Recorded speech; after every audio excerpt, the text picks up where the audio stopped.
সময়টা ছিল শীতকাল।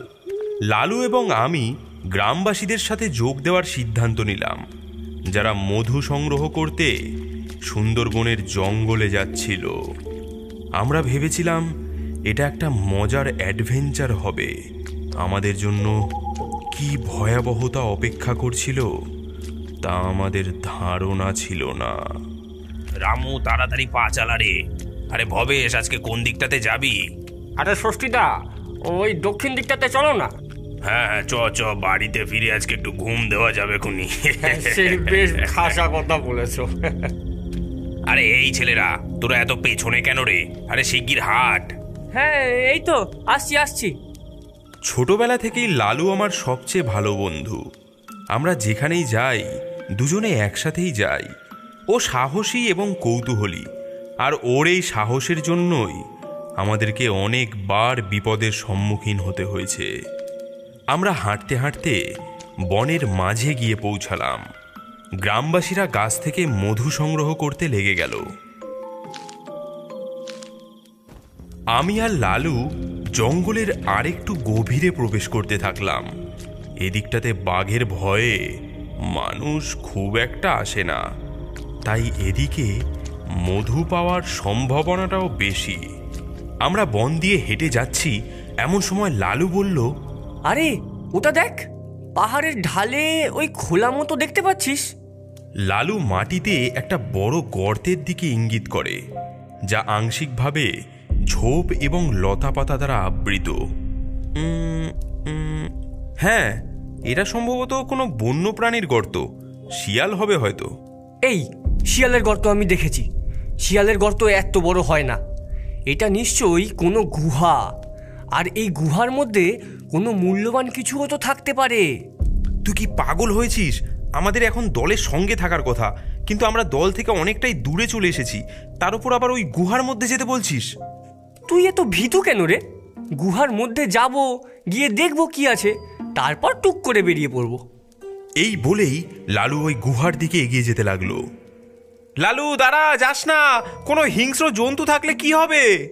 আরে আমাকে বিশ্বাস কর, কিচ্ছু হবে না, চলে আয়। ভেতরটা কি অন্ধকার রে! গুহার ভেতর হাঁটতে হাঁটতে আমরা একেবারে শেষ প্রান্তে চলে আসলাম।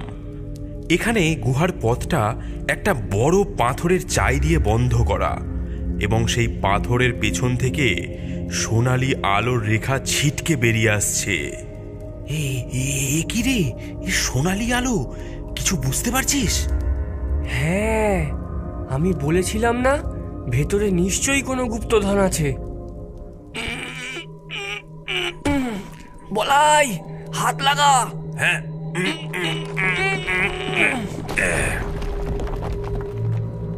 ভেতরে তো সাপও থাকতে পারে রে। ভেতরে কি আছে সেটা দেখার একমাত্র উপায় আমাদের ভেতরে প্রবেশ করা। মশালটা জ্বালিয়ে নে বলাই, আর আমার পেছন পেছন আয়। এটাই ছিল আমাদের জীবনের সবচেয়ে বড় ভুল। আমাদের কখনোই ওই গুহাতে প্রবেশ করা উচিত হয়নি। ভেতরে কি ছিল তা আমাদের কখনোই দেখা উচিত হয়নি।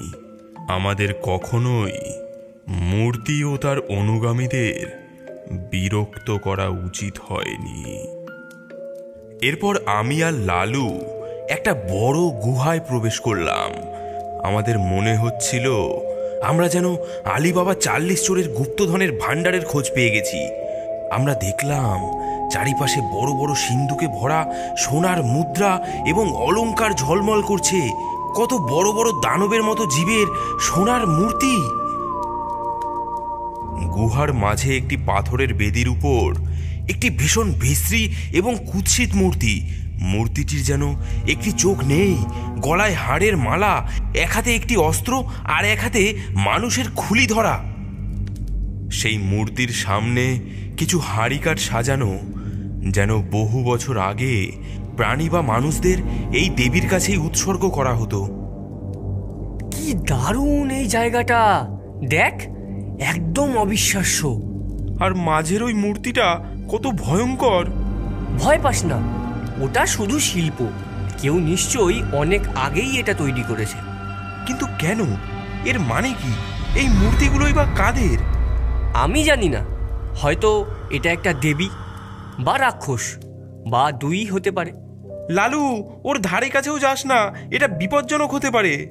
আরে চাপ নিস না, এটা শুধু একটা মূর্তি, এটা আমাদের ক্ষতি করবে না। এটা তো পাথরের তৈরি এবং খুব মসৃণ। লালু প্লিজ ভাই চল, কিছু সোনাদানা পকেটে ভরে বাড়ি ফিরে যাই। আমার কেমন একটা খারাপ অনুভূতি হচ্ছে। দাঁড়া বলাই, আমি কিছু একটা দেখতে চাই। এই দেখ, এটা ধারালো এবং চকচকে আর অনেক ভারীও আছে। লালু নামিয়ে রাখ, তুই এটা কি করছিস তুই নিজেও জানিস না। আরে চিন্তা করিস না, এই কাটারি আমি তোর উপর চালাবো না, আমি শুধু একটা জিনিস দেখতে চাই। এমন সময় লালু এক অদ্ভুত কাণ্ড করে বসলো। সে ওই মূর্তির অস্ত্রটা তুলে নিয়ে তার হাতের উপর চালিয়ে দিল। লালুর হাত থেকে ফোঁটা ফোঁটা রক্ত গিয়ে পড়ল সেই মূর্তির পায়ে। লালু, লালু, এটা তুই কি করছিস? তুই কি পাগল হয়েছিস? কয়েক ফোঁটা রক্তই বেরিয়েছে, আমার বেশি লাগেনি। আমি দেখতে চাই এবার কি হয়। লালু এবার ওর রক্তমাখা হাতটা সেই মূর্তির মুখের মধ্যে মাখিয়ে দিতে থাকলো। আজ আমি নতুন ইতিহাস তৈরি করতে চলেছি। সেই মূর্তিটির মুখে রক্ত লেগে মূর্তিটি আরো ভয়ঙ্কর দেখতে লাগলো। এমন সময় হঠাৎ শুনতে পেলাম এক তীব্র অশুভ গর্জন। দেখলাম মূর্তিটির একটি চোখ উজ্জ্বল হয়ে উঠেছে এবং সেই চোখ থেকে বেরিয়ে আসা আলো পুরো গুহাটাকে আরো বেশি আলোকিত করে তুলেছে। লালু এরই মধ্যে বিপদ বুঝতে পেরে অস্ত্রটি ফেলে দৌড়ে আমার দিকে ছুটে আসলো। ওরে বাবা রে! লালু, লালু, তুই এটা কি করলি? এই মূর্তি মনে হচ্ছে জেগে উঠেছে। আমি তো তোকে ভয় দেখানোর জন্য মজা করছিলাম, এখন এই মূর্তি দেখি সত্যিই জেগে উঠেছে। আর এই গর্জন শুনে মনে হচ্ছে আমরা তার ধ্যান ভাঙিয়েছি বলে তিনি খুবই রেগে আছেন। এমন সময় সেই পাথরের মূর্তিটি দরদর করে কাঁপতে থাকলো। চারিপাশে যেন ভূমিকম্প হতে লাগলো। মূর্তির মুখ থেকে এক তীব্র ভয়ঙ্কর গর্জন বাতাসকে পূর্ণ করে দিতে লাগলো। এবার আমাদের কি হবে? আমরা এখানে এসে অনেক বড় ভুল করে ফেলেছি। বলাই, সাবধান!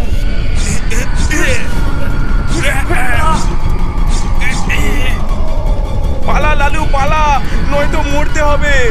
কোথায় কোথায় পালাবো? যে কোনো জায়গায়, শুধু এই মূর্তির থেকে দূরে। আমরা ভেবেছিলাম আমরা আবার গ্রামে ফিরে যেতে পারবো, কিন্তু আমাদের ধারণা ভুল ছিল। আমরা গুহার মুখে পৌঁছে দেখি যেই পাথরের চাইটা সরিয়ে আমরা প্রবেশ করেছিলাম সেটা আবার বন্ধ হয়ে গিয়েছে এবং গুহার প্রবেশ করার সময় যেই দানবের মূর্তিগুলো দেখেছিলাম সেগুলো এখন জীবিত হয়ে আমাদের পথ রুদ্ধ করে দাঁড়িয়ে আছে। তারা তারা অনবরত রাগে গর্জন করছে এবং আমাদেরকে গাল দিচ্ছে। চোর, অনুপ্রবেশকারী, মায়ের সোনা চুরি করতে এসেছিস? আমাদের মায়ের অলংকার নিতে এসেছিস? বলি দেবো তোদের, বলি।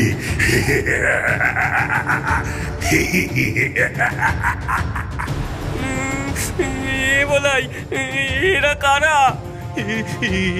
এরা মনে হয় ওই মূর্তিরই অনুগামী, যারা এই মূর্তিটি পুজো করত। আমরা এদের দেবীকে বিরক্ত করেছি, এর জন্য এরা আমাদের উপর ভীষণ রেগে গেছে।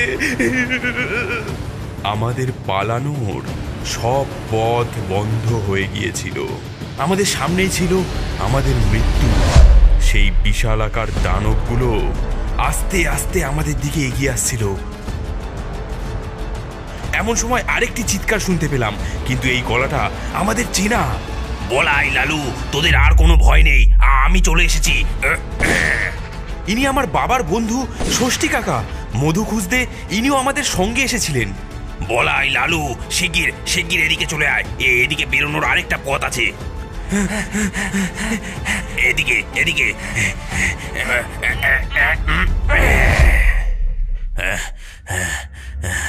অনেকক্ষণ ধরে তোদের দেখতে পাচ্ছিলাম না বলে এই বন জঙ্গলে কোথায় গেলি জোয়ান রক্ত। বাঘের মুখে আবার যাতে না পড়িস তাই দেখার জন্য আমি তোদের পায়ের ছাপ দেখে দেখে এখানে আসি। ভাগ্যিস এসেছিলাম, নয়তো ফিরে গিয়ে তোদের বাবা মাকে কি জবাব দিতাম আমি। কিন্তু তোরা এক সাংঘাতিক জিনিস খুঁজে বার করেছিস। এখানে এখানে যা গুপ্তধন আছে, সুন্দরবনের সব গ্রামবাসীর সব অভাব দূর করা যাবে। আমাদের আর প্রাণের ঝুঁকি নিয়ে মধু সংগ্রহ করতে আসতে হবে না।